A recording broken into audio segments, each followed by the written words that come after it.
Muchas gracias. Me voy a pedir que pongan sus manos juntas hacia adelante. Imagínense qué puede caber en sus manos en este momento. Un libro, un plato de comida o también una vida prematura. Así empezó la charla TED Jane Chen cuando presentó este concepto o este producto Embrace que creó a través de un proceso de diseño. Embrace es una incubadora portátil diseñada para atender a bebés que nacen de manera prematura en zonas rurales como en India y que no pueden tener acceso a incubadoras y por lo tanto representa un gran riesgo para sus vidas. Este producto ya ha podido atender a más de 1 millón de bebés en distintas zonas rurales de distintos países.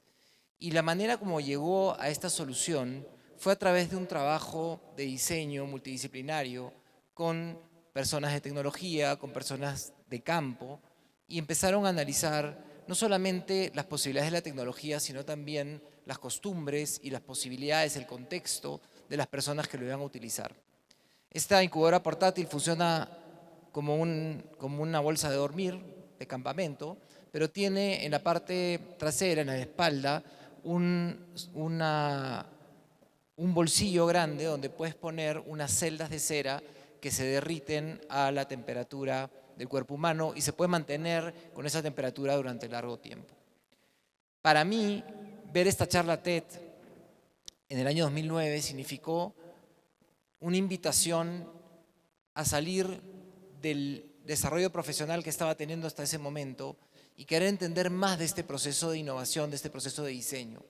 La innovación fue algo que siempre me apasionó, pero siempre veía que existían, por un lado, speakers de innovación que hablaban sobre lo que se podría hacer y por otro lado veía acá en estas diseñadoras, en este equipo multidisciplinario, gente que estaba haciendo innovación y decidí ir a la fuente.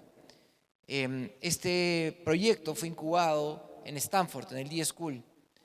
Entonces me suscribí en un programa donde pude ir para allá durante una semana trabajando con George Campbell, uno de los fundadores del D-School, junto con David Kelly de IDEO, y para entender esta metodología de diseño que para mí era totalmente nueva. Yo soy ingeniero industrial, trabajé en consumo masivo en ese momento había trabajado ya unos 8 años en consumo masivo y con un MBA y estaba buscando, como decía, esta nueva manera de resolver problemas. Y una de las cosas que aprendí, que me llevé de esta experiencia es que el diseño se trata de aprender haciendo. Si bien decimos design thinking, es pensamiento de diseño, es más cómo trabaja, cómo hace, cómo actúa, cómo busca esas soluciones un diseñador. Me enamoré tanto de la metodología que logré que en Kimberly-Clark, la empresa donde trabajaba en ese momento, me asignaran un proyecto de innovación para desarrollar productos para personas de bajos recursos y pude estar 1 año y medio desarrollando soluciones para esta empresa, dedicándome solamente a utilizar esta metodología. Como me di cuenta que me faltaban herramientas, 1 año y medio en un proyecto, trabajando con antropólogos, trabajando con diseñadores, pero quería llegar más lejos, entonces fui a estudiar una maestría en diseño en el Instituto de Diseño de Chicago. Y ese año que pasé allá fue el año donde más salí de mi zona de confort, donde más fuera de lo que yo estaba acostumbrado a hacer estuve. Aprendí a prototipar, aprendí a investigar, aprendí a visualizar, a diseñar comunicaciones, pero sobre todo aprendí que la innovación se trata de poder conectar un propósito con la empatía que puedas generar por los usuarios, por las personas a las cuales vas a servir, y que ese tiene que ser el punto de partida. Pero aún así, sentía dudas si podía llamarme diseñador después de ese proceso. Y empecé a cuestionar muchísimo sobre de qué se trata en realidad el diseño en el fondo. Y llegué a esta conclusión que es que el diseño es pensar las cosas de manera anticipada. Y tú te das cuenta que todo lo que está a tu alrededor está diseñado. Todo, menos la naturaleza. Todo ha sido decidido por alguien. Alguien decidió el color, la forma, la ubicación de las cosas que nosotros usamos en nuestro día a día. Y muchas veces tenemos malas experiencias como clientes, ya sea un servicio o un producto, porque quienes pensaron y tomaron esas decisiones no pensaron en nosotros y en esas necesidades, sino probablemente pensaron en las capacidades que tenían las máquinas, probablemente pensaron en qué cosa podía ser más económico para el negocio, o probablemente ni siquiera lo pensaron, simplemente copiaron a la competencia. Y ese valor de pensar de manera anticipada puede resultar una ventaja competitiva. Y aunque parezca algo obvio, en nuestro día a día no es tan obvio.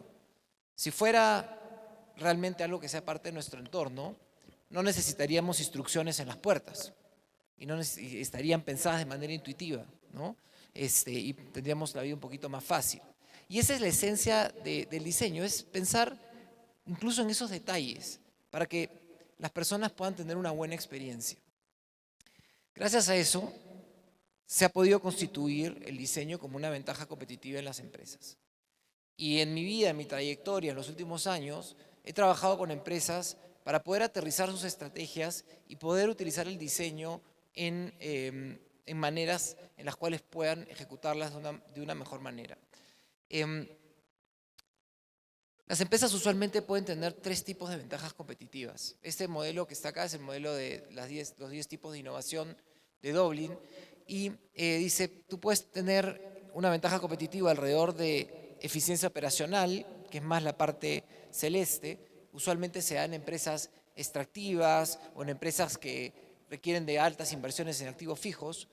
Tú puedes construir una ventaja competitiva en tener un producto altamente diferenciado, un producto que puedas patentar, ¿no? Como que es la parte amarilla, el centro. Pero si tú no tienes un negocio en el cual tienes el liderazgo de costos o tienes esa diferenciación que, como les decía, puede ser hasta patentada, piensen en una farmacéutica, en una empresa de tecnología, probablemente estás compitiendo más en la zona naranja, que es por experiencia de cliente. Y ahí es donde el diseño es fundamental. Es la base para construir esa ventaja competitiva. Y eso ha llevado a que muchas empresas puedan salir adelante y puedan distinguirse y puedan innovar. Pero esto que las ha hecho más competitivas, en muchos casos, también ha causado un impacto que no era esperado. Un impacto que puede darse en las personas o un impacto que puede darse en el planeta y afectar a las futuras generaciones. Y esto para mí es el punto de partida, una reflexión sobre a dónde debe ir el diseño, hasta dónde debemos llevar esa manera de pensar de manera anticipada. Ya no es solamente en dar una buena experiencia a nuestros clientes o en construir una ventaja competitiva, sino en cómo podemos lograr que a través de la actividad empresarial podamos generar un impacto positivo en nuestro entorno. Pero para eso necesitamos tener nuevos lentes. Los buenos diseñadores, me decía Patrick Whitney, el decano de la Escuela de Diseño, tienen esta particularidad. Son capaces de ver el entorno del barrio cuando diseñan, por ejemplo, una casa, pero también son capaces de ver el detalle de cómo alguien va a entrar por la puerta. Esa capacidad de ver el todo, el bosque, de ver el árbol, de hacer ese zoom out y zoom in, es una característica fundamental de los diseñadores. Y para poder generar diseño con impacto lo tenemos que tener en cuenta. ¿Qué nos permite hacer ese zoom in, ver ese detalle? Es aprender sobre el diseño comportamental. ¿Qué es el diseño comportamental? Es entender en el día a día una persona cuando va a tomar una decisión o cuando va a ejecutar un hábito de su día a día, qué cosas de su alrededor condicionan esa decisión o ese comportamiento. Y poder diseñar sobre esas cosas que están a su alrededor, esos gatilladores, esas fricciones, esos incentivos, esos sistemas de refuerzo. Este modelo es el modelo de Nir Eyal, es el modelo que utilizo, es uno de los que me parecen más claros, más potentes para poder diseñar un comportamiento. Y lo que dice este modelo es que el comportamiento parte de un gatillador. Entonces no solamente hay que entender lo que va a hacer las personas cuando tienen que consumir un producto o van a experimentar un servicio, sino tenemos que entender ese momento cero de la verdad. ¿Dónde aparece la necesidad? Lo segundo es que a partir de que aparece la necesidad, la gente va a tomar una acción y esa acción va a tener fricciones. El buen diseño reconoce esas fricciones y busca disminuirlas. Algunas veces las fricciones son físicas, pero también pueden ser cognitivas, pueden ser emocionales. Y eso justamente es lo que con la empatía podemos ir entendiendo. También hay que entender los incentivos. Y si entendemos los incentivos, podemos también trabajar sobre qué cosas las va a motivar. Pueden ser incentivos económicos, pero también pueden ser incentivos emocionales o trascendentales. Y finalmente, un tema que muchas veces pasamos por alto es entender qué cosas pueden reforzar ese comportamiento. Al realizar, por ejemplo, una lista, construir tu lista en Spotify, hace que tú cada vez más adoptes más Spotify o cualquiera sea la plataforma que utilices. ¿Por qué? Porque estás creando un sistema de refuerzo, estás creando ya un sistema que es parte de tu vida.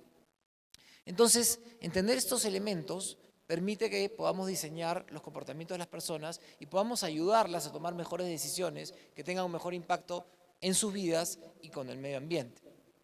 Pero así como hacemos ese zoom in, también tenemos que hacer el zoom out. Y el zoom out es el diseño de sistemas, que es la otra mirada que hoy día está predominando en el mundo del diseño. Donella Meadow, una de las pioneras en MIT y en otras universidades sobre el diseño de sistemas, nos invita a pensar en las dinámicas que pueden haber en los sistemas, en los modelos mentales, las interrelaciones, pero sobre todo reconocer que nosotros intervenimos en un sistema. Esta gráfica que ven acá se las presentaba a mi equipo en Delosi, una empresa de restaurantes, para que puedan reconocer el rol que podemos tener en el sistema alimentario. Normalmente cuando las empresas arman una estrategia de sostenibilidad, parten de mapear a sus stakeholders y se pone la empresa al centro y todos los stakeholders, todos los grupos de interés alrededor. Y empiezan a definir su estrategia de sostenibilidad como si fuera una estrategia de comunicación corporativa, donde empiezas a analizar cada una de estas relaciones y cuáles son los intereses que puede tener cada una. Pero eso es una mirada egocéntrica, es una mirada muy limitada y es una mirada que además puede llevar a que la empresa no entienda qué está pasando a su alrededor. Cuando tú tienes esta mirada sistémica y analizas en qué sistema estoy impactando, en el caso de restaurantes, el sistema alimentario, pero puede ser, en el caso de un banco, del sistema de empoderamiento financiero, el desarrollo económico de las personas, o en el sistema de salud, de cómo cuido a mi familia. Cuando tú mapeas todo el sistema, te das cuenta de las fuerzas que van a impactar en tu negocio, que van a impactar en las soluciones que tú vas a crear, pero también puedes reconocer cuál es tu rol en ese sistema. Si ven este, y no sé si lo van a encontrar por ahí, pero más o menos hacia el centro, a la derecha, está las empresas de servicios de comida, que es donde estaban los restaurantes donde trabajaba. Y les decía, nosotros estamos ahí en esa partecita. Todo esto influye en nuestras vidas. Nosotros, una de las marcas que trabaja Delosi es Starbucks. Que en los campos, las personas jóvenes ya no quieran quedarse a cultivar el café y prefieran ir a las ciudades, va a impactar. Es algo que probablemente lo ves muy lejos de tu realidad hoy día, pero va a impactar en tu negocio tarde o temprano. Tú también además puedes lograr que comprando de manera justa, que la vida alrededor de ese campo, alrededor de las personas que viven ahí, pueda ser pueda tener una mejor vida, un mejor progreso y puedan también salir adelante. Entonces, al ver el sistema donde estamos impactando y pensar en nuestro rol como una intervención, eso quiere decir que nosotros no vamos a poder controlar todo el sistema, pero vamos a hacer una intervención, te da una dosis de humildad, por un lado, pero por otro lado también te compromete con otras variables que de repente no tenías mapeadas cuando empezaste a trabajar en tu estrategia de sostenibilidad. Entonces, estas dos miradas hoy día son las que están predominando en el diseño estratégico.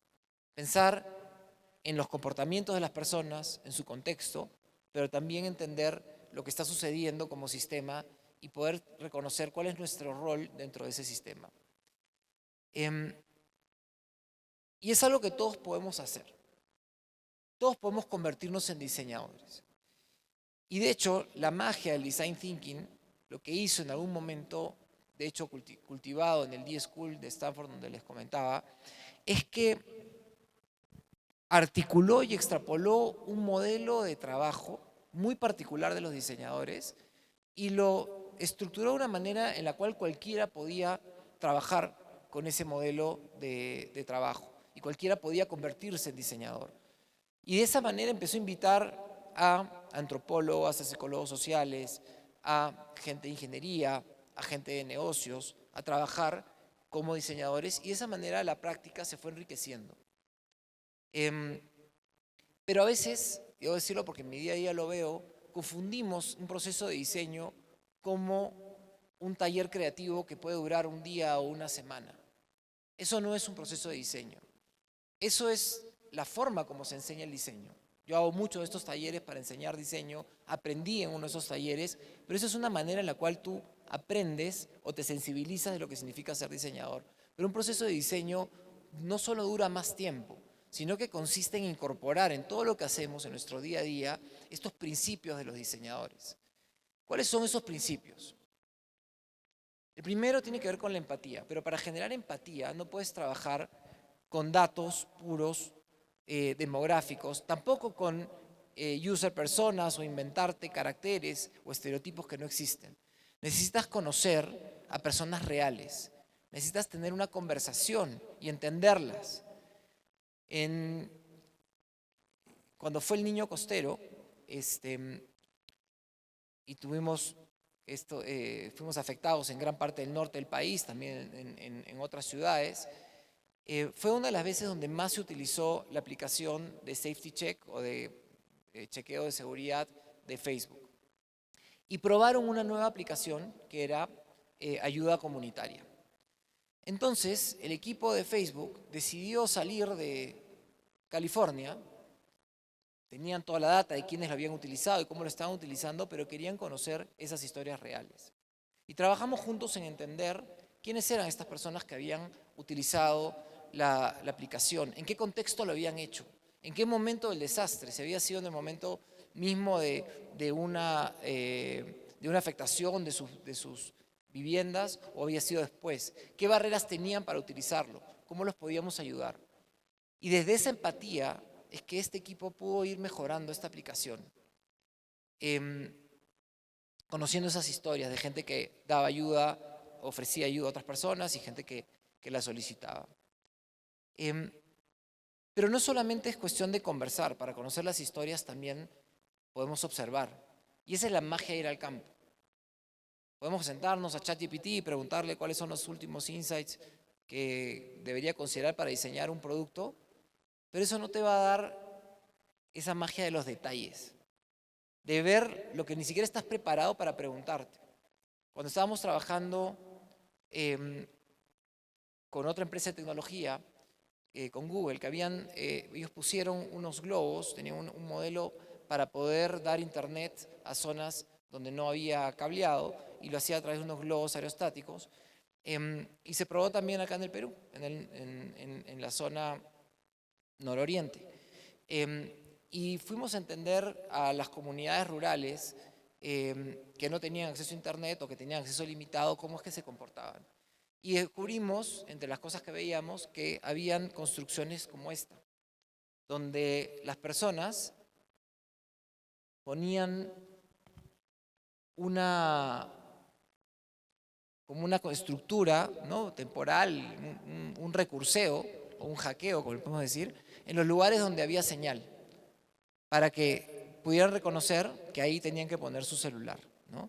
Y le llamaban los puntos mágicos, no son los puntos mágicos. Entonces, ese tipo de detalles, de saber que, claro, tú vas a poner internet en una zona, pero no es que no va a llegar de igual manera la señal a todos lados, pero hay una manera en la cual tú puedes reconocer dónde está llegando la señal y con qué puedes hacer con esa información. Entonces, ese tipo de detalles solamente los puedes ver si vas al lugar de los hechos y si tienes esas conversaciones. El diseño también te lleva a pensar de manera visual, no solamente escribir, sino también visualizar. Trabajando con un laboratorio que quería ayudar al sistema público de tratamiento de cáncer de mama, hicimos este mapeo de ese patient journey. Pero no solamente se trata de poner en bonito lo que es un proceso, sino de construirlo en conjunto. El trabajar con mis clientes, en ir entendiendo cómo ese paciente va viviendo el flujo en un sistema y luego va pasando al otro sistema y los diagnósticos del sistema público de repente no te sirven para cuando vas a llevarlos al seguro y te hacen volver a pasar por las pruebas, y todo eso solamente te va haciendo sentir de que estás más lejos de iniciar tu tratamiento y por lo tanto aumentando tu riesgo de morir, literalmente. Entonces, al construir esta experiencia, es que también se va construyendo una empatía. Y ya no solamente es un tema de conocer, sino es un tema de querer hacer algo por los pacientes, querer ayudar a ese sistema a que mejore. Y finalmente, experimentar, prototipar constantemente. Considerar que todos los productos que tenemos son prototipos. Este es un proyecto que hice con el Metro de Lima cuando recién estaba ampliándose la primera ampliación, y estaban preocupados por la alta congestión que había en el ingreso. Y era porque la gente no leía las indicaciones, y donde dice aquí tarjeta, donde decía aquí tarjeta no ponía la tarjeta, o donde decía ingresa por la derecha, ingresaba por el otro lado. Y un poco con esta mirada del zoom out y el zoom in, vimos todo el viaje, cómo es dentro de una estación, todo lo que está haciendo una persona, para entender cómo llegaba esa persona. Y cómo llega una persona que está pues yendo al trabajo en la mañana, probablemente medio dormido, probablemente todavía no han tomado desayuno, ¿no? Entonces las decisiones las tienes que tomar en automático. Pero además luego hicimos ese zoom in para entender las interacciones con cada elemento de la señalética del metro. Y descubrimos pues que acá, en donde tenían que poner la tarjeta, decía aquí tarjeta, nadie la leía, y ponían la tarjeta en esta pantallita que estaba ahí. Y bueno, tomamos una estación, nos dieron la estación La Cultura, que está entre Aviación con Javier Prado, y durante una semana nos dejaron experimentar lo que quisiéramos.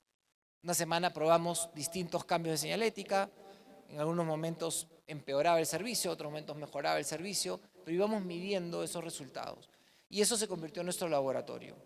Ese laboratorio nos permitió, bueno, llegar luego a esta solución, que era poner algo que sea muy intuitivo para que la gente ponga ahí la tarjeta, que es este bull, ¿no? Como si fuera un tiro al blanco, y poner las flechas que estaban en un letrero abajo del torniquete en el lugar donde la gente leía. Y otra serie de señaléticas intuitivas que permitió acelerar el flujo de las personas. Pero eso es algo que solamente hubiéramos podido llegar haciendo, como les decía, ese espacio de experimentación. Entonces, en nuestro día a día, cuando queramos innovar, cuando queramos experimentar, tenemos que definir esos laboratorios, esos lugares donde podemos probar que sean relevantes, pero que no tengan mayores consecuencias. Finalmente, les quiero contar un caso de mi mejor cliente, este es el doctor Jara. Hace varios años, en 2015, estábamos trabajando con Nest y nos pidió que ayudemos a este doctor que había creado un ortético para tratar la displasia de cadera en bebés en los cuales se detectaba de manera tardía. Es un aparato, normalmente cuando un bebé tiene displasia de cadera, le tienes que poner una férula que lo mantenga fijo. Pero cuando se detecta de manera tardía, si tú le pones esa férula fija, haces que limitas el desarrollo también cognitivo del bebé. Entonces este doctor ideó una manera en la cual daba cierta movilidad, pero también podía tener este rol terapéutico. Sin embargo, el prototipo era como de fierro, parecía como un robot, y las madres no querían utilizarlo. Entonces fuimos a entender cómo ese es el contexto de esas madres, hacer ese zoom out de ese contexto social para ver qué necesitaban, y era que esto parezca lo más que se pueda una ropa de bebé, ¿no? Por eso hicimos este modelo como un jean, pero también fuimos a entender a esa madre cómo interactuaba con el ortético para cambiar el pañal y hacer otras actividades de su día a día, y diseñamos el aparato para que pueda facilitar esa interacción. Entonces, en el diseño constantemente tenemos que hacer ese zoom out y ese zoom in. Tenemos que entender el contexto en el cual estamos, pero luego también las interacciones que las personas tienen, y de esa manera es que vamos a poder tener una solución que no solamente dé una mejor experiencia, sino, como decía, que pueda generar un mayor impacto en la gente. Digo mi mejor cliente no solo por el proyecto, sino porque todos los años me escribía contándome los logros que iba teniendo, los clientes que iba ganando, los premios que iba recibiendo. Y cuando yo le digo eso en conferencias, si algún cliente está ahí sentado, luego se me acerca y me cuenta lo que hicieron, ¿no? Después de haber trabajado con ellos. Así que lo menciono para saber un poquito más de eso. Para cerrar, les quiero dejar con esta reflexión que en realidad a mí me moviliza mucho, que es, em, ¿cuántos de los que están acá hoy día cocinan de esta manera en sus casas? Probablemente nadie, o pocas personas. En otros foros donde he estado, hago la misma pregunta.